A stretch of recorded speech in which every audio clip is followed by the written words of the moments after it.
নমস্কার, আমাদের YouTube channel গালভরা গপ্পে আপনাদের স্বাগত। বাংলা সাহিত্যের বিভিন্ন সময় সাহিত্যিকদের রচনা দিয়ে সাজানো আমাদের এই চ্যানেল। আজ আমাদের নিবেদন লেখক সৈয়দ মুস্তাফা সিরাজের লেখা গল্প সত্যি ভূত মিথ্যে ভূত। শুনতে থাকুন গল্পটি। কেমন লাগলো জানাবেন কমেন্ট করে। ভালো লাগলে লাইক করবেন, শেয়ার করবেন বন্ধুদের সাথে, আর চ্যানেলটা সাবস্ক্রাইব করবার অনুরোধ রইল। সেদিন সন্ধ্যায় ঝিরঝিরিয়ে বৃষ্টি ঝরছে। টেবিল বাতির আলোয় জম্পেশ করে একখানা গল্প লেখার জন্য কলম বাগিয়ে ধরেছি, এমন সময় কলিং বেল বাজলো। বাজলো বলা ভুল, বাজতে লাগলো। লেখার মুড নষ্ট হলে সব লিখিয়েই খাপ্পা হন। খাপ্পা হয়ে উঠে গেলুম। কলিং বেল একবার বাজানোই যথেষ্ট। অন্তত এই কথাটা বলেই মনের ঝাল ঝাড়বো, আগন্তুক যেই হন না কেন। দরজা খুলে দেখি ঢ্যাঙা কেঠো চেহারার প্রৌঢ় এক ভদ্রলোক। পরনে সাদা সিধে ধুতি পাঞ্জাবি, মুখে খোঁচা খোঁচা দাড়ি গোঁফ এবং মিটি মিটি হাসি। কিছু বলার আগে করজোরে নমস্কার করলেন। আপনি কি বিখ্যাত লেখক নকুড়চন্দ্র গুই? আপনার সঙ্গে কিছু জরুরি কথাবার্তা আছে।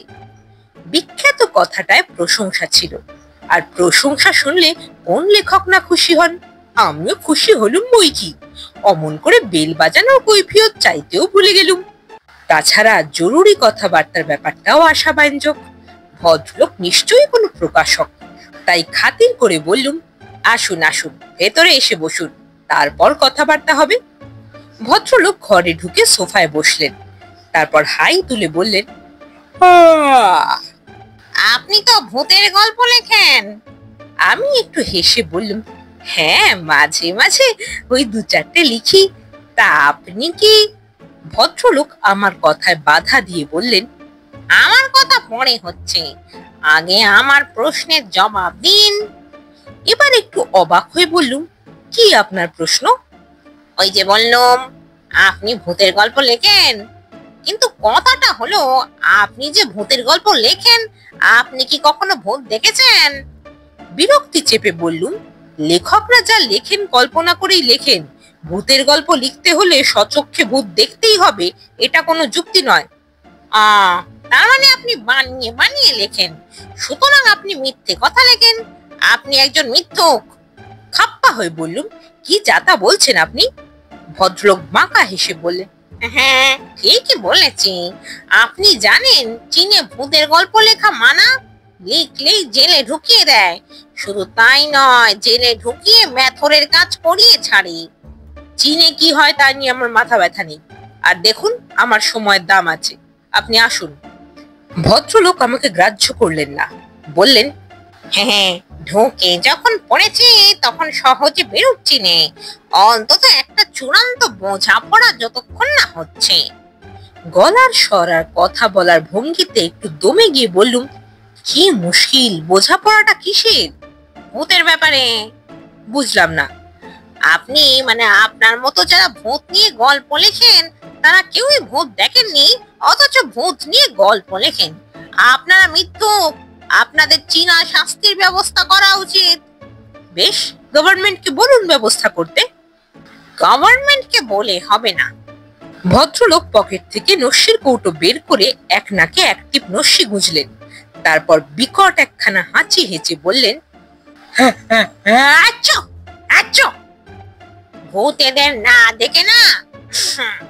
ভূতের গল্প লেখাটা অন্যায়, কারণ এতে খামোকা ভূতেদের ডিস্টার্ব করা হয়। চীনারা এটা বুঝেছে বলেই শাস্তির ব্যবস্থা করেছে। ভূত না দেখে ভূতের গল্প লিখলে ভূতেদের ডিস্টার্ব করা হয় বলছেন? কথাটা বুঝলাম না। খুব সোজা কথা। যাদের স্বচক্ষে দেখেননি তাদের কথা লিখছেন, তার মানে আপনি তাদের সম্পর্কে ভুলভাল ইনফরমেশন দিচ্ছেন। তারা যা নয় তাই লিখছেন। তার মানেটা দাঁড়াচ্ছে আপনি সত্যের অপলাপ করছেন। তাহলে আপনি বলছেন সত্যি সত্যি ভূত আছে? আলবাত আছে। আপনারা তাদের সম্পর্কে যা লিখছেন তা কখনো সত্যিকারের ভূতের কথা নয়, স্রেফ নকল ভূতের কথা। আপনারা পাঠক পাঠিকাদের ঠকিয়ে পয়সা কামাচ্ছেন। একটু হেসে বললুম, দেখুন, গল্প মানেই তো তাই, বাস্তবের সঙ্গে কল্পনার। ভদ্রলোক রেগে গিয়ে বললেন, কোথায় বাস্তব, কোথায় বাস্তব? বাস্তবের বটুকু তো দেখছি নে। আহা, দেখিনি, কিন্তু শুনেছি তো। সবই যে সচক্ষে দেখে লিখতে হবে তার তো কোনো মানে নেই। ধরুন সম্রাট অশোককে আমি চোখে দেখিনি, কিন্তু তাকে নিয়ে গল্প লেখা যাবে না। সম্রাট অশোক আর ভূত তো এক জিনিস নয়। দেখুন, এ নিয়ে আপনার সঙ্গে তর্ক করার ইচ্ছা আমার নেই। আপনি দয়া করে আসুন। ভদ্রলোক আগের মতো বাঁকা হেসে বললেন, একবার ঢুকে যখন পড়েছি, হেস্ত নেস্ত না করে সহজে কিন্তু বেরুচ্ছি নে। খাপ্পা হয়ে উঠে দাঁড়িয়ে বললুম, পুলিশকে ফোন করব বলে দিচ্ছি। করুন করুন। ভদ্রলোক ফের হাই তুলে বললেন, তবে আপনাকে একটা সুপরামর্শ দিতে এসেছি। ভূতের গল্প লিখতে হলে সত্যিকারের ভূত তো আগে দেখা দরকার। তাদের সম্পর্কে রং ইনফরমেশন দিয়ে গুলতানি ঝাড়া অত্যন্ত অন্যায়। এতে ভূতেদের অপমান করা হয়। চার্জ করার ভঙ্গিতে বললুম, সত্যিকারের ভূত বলে কিছু নেই। ভূত প্রেত মানুষের 100% কল্পনা। কল্পনা 100%? আলবাত 100%। সত্যিকারের ভূত নেই? না, নেই। দেখতে চান? চাই, দেখান। দেখতেই তো পাচ্ছেন। তার মানে কোথায় দেখতে পাচ্ছি? আপনার চোখের সামনে। না হেসে পারা গেল না। বললুম, তার মানে আপনি বলতে চাইছেন যে আপনি ভূত? ঠিক ধরেছেন। কিন্তু আপনি যে ভূত তার প্রমাণ? প্রমাণ আছে বই কি, তবে এত সহজে প্রমাণ দিলে কি চলে? আপনাকে যদি কেউ চার্জ করে বসে যে আপনি নকুড়চন্দ্র গুই, তার প্রমাণ দিন, আপনার হাতে ঘা লাগবে। প্রেস্টিজ বলে একটা কথা আছে না? যখন তখন যে কেউ প্রমাণ চাইলেই তো দেওয়া যায় না। ভূতেরও প্রেস্টিজ আছে। বোঝা যাচ্ছে আপনি একজন বদ্ধ পাগল। পুলিশকে খবর না দিয়ে উপায় নেই দেখছি। রেগে মেগে পাশের ঘরে গিয়ে থানায় রিং করলুম। কিছুক্ষণ রিং হওয়ার পর ঘ্যান ঘ্যানে গলায় সাড়া এলো। তখন নিজের পরিচয় দিয়ে বললুম, আমার ঘরে জোর করে একটা লোক ঢুকে পড়েছে। কাইন্ডলি কেউ এসে একটা ব্যবস্থা করুন। হাতে অস্ত্র শস্ত্র আছে নাকি? না। টাকা পয়সা দাবি করেছে কি? না না, ব্যাপারটা হলো লোকটা বদ্ধ পাগল। তাই বুঝি? তাহলে কোনো মেন্টাল হসপিটালে খবর দিন। কি আশ্চর্য! আশ্চর্যের কিসের? পাগল টাগলের হ্যাপা সামলানো পুলিশের ডিউটির মধ্যে পড়ে না।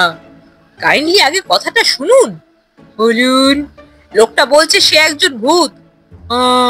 তাহলে ভূতের রোজা ডাকুন। আপনারা কেউ আসবেন না তাহলে? সরি, এটা পুলিশের ডিউটির মধ্যে পড়ে না। ফোন রাখার শব্দ হলো। কি করব ভাবছি, এমন সময় হঠাৎ মনে পড়ে গেল লালবাজার পুলিশ হেডকোয়ার্টারে আমার পরিচিত একজন অফিসার আছেন। বরাত জোরে তাকে পাওয়া গেল। ব্যাপারটা শুনে প্রথমে একচোট হাসলেন, তারপর বললেন, এখনই যাচ্ছি, ভাববেন না। ওকে কথাবার্তা বলে জাস্ট 5টা মিনিট আটকে রাখুন। বসার ঘরে ফিরে দেখি ভদ্রলোক চোখ বুজে যেন ঘুমোচ্ছেন। পুলিশ আসছে, অতএব আমি এবার বেপরোয়া। বললুম, ও মশাই, শুনছেন? চোখ বুজে যেন ঘুমের মধ্যে বললেন, শুনছে। লালবাজার থেকে পুলিশ আসছে। এখনো বলছি আপনাকে বিপদে ফেলতে চাই না, কেটে পড়ুন তো। এই অবস্থায় থেকে বললেন, কে আসছে বললেন? লালবাজারের ক্রাইম ব্রাঞ্চের ইন্সপেক্টর বঙ্কু বিহারী ধারা। ভদ্রলোক চোখ খুলে সোজা হয়ে বসলেন, মুখে হাসি। বঙ্কু আসছে বুঝি? বাহ, খুব ভালো, খুব ভালো। অবাক হয়ে বললুম, ভালো মানে? ওকে চেনেন আপনি? খুব চিনি। বঙ্কু আর আমি তো ছেলেবেলার বন্ধু। চালাকি করবেন না। আরে চালাকি কি, সত্যি সত্যি। বলে ভদ্রলোক আবার চোখ বুঝলেন এবং আগের মতো সোফায় হেলান দিলেন।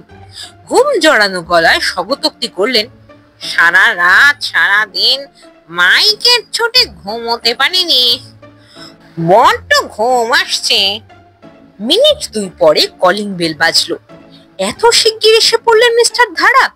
খুব খুশি হয়ে দরজা খুললুম। মিস্টার ধারা সহাস্যে বললেন, আছে না পালিয়েছে? আছে, ঘুমোচ্ছে। বঙ্কু বিহারী ধারা ঘরে ঢুকতেই থমকে দাঁড়ালেন, তারপর প্রায় চেঁচিয়ে উঠে বললেন, আরে মুরালি না, কি কাণ্ড! ভদ্রলোক চোখ খুলে হাই তুলে বললেন, আয় আয়, কতদিন পর তোর সঙ্গে দেখা। মিস্টার ধারা তার পাশে বসে কাঁধে হাত রেখে বললেন, তুই আছিস কোথায় এখন? মধ্যমগ্রামের ওদিকে। আজকাল যে অবস্থা, ডেরা খুঁজে পাওয়াই প্রবলেম। আমাদের ডেরায় চলে আয় না, খুব নিরিবিলি জায়গায়। তবে মাঝে মাঝে মাইকের উপদ্রব। পুলিশের চাকরি করে ওটা কান সওয়া হয়ে গেছে, অসুবিধে হবে না। বলে মিস্টার ধারা সহাস্যে আমার দিকে ঘুরে বললেন, মুরারি আমার ছেলেবেলার বন্ধু, বুঝলেন? বললুম, তা না হয় বুঝলুম, কিন্তু উনি নিজেকে ভূত বলছিলেন কেন? মিস্টার ধারা আরো হেসে বললেন, কি কাণ্ড!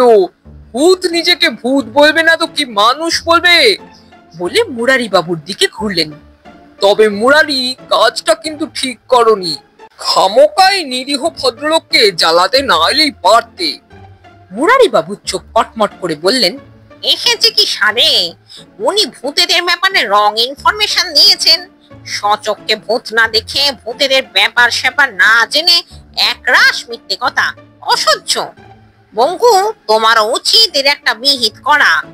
বঙ্কু বিহারী ধারা উঠে দাঁড়ালেন।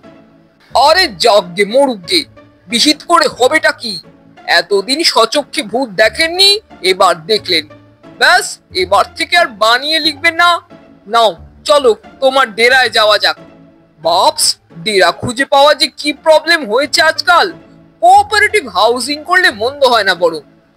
কথা বলতে বলতে দুজনে বেরিয়ে গেলেন। আমি হতভম্ব হয়ে বসে রইলুম মিনিট দুই। তারপর টনক নড়ল। ছটপট দরজা বন্ধ করে হন্তদন্ত হয়ে পাশের ঘরে গেলুম। ফের থানায় রিং করলুম। তেমনি দেরি করে সাড়া এলো। বললুম, আমি লেখক নকুরচন্দ্র গুই বলছি। একটু আগে একটা লোকের কথা বলছিলুম। লোকটা চলে গেছে তো? হ্যাঁ, কিন্তু একটা খবর জানতে চাইছি। লালবাজারের ক্রাইম ব্রাঞ্চের ইন্সপেক্টর বঙ্কু বিহারী। ও, কাগজে খবর পড়েননি? ডাকাতদের সঙ্গে সংঘর্ষে গত রাত্রে উনি মারা গেছেন।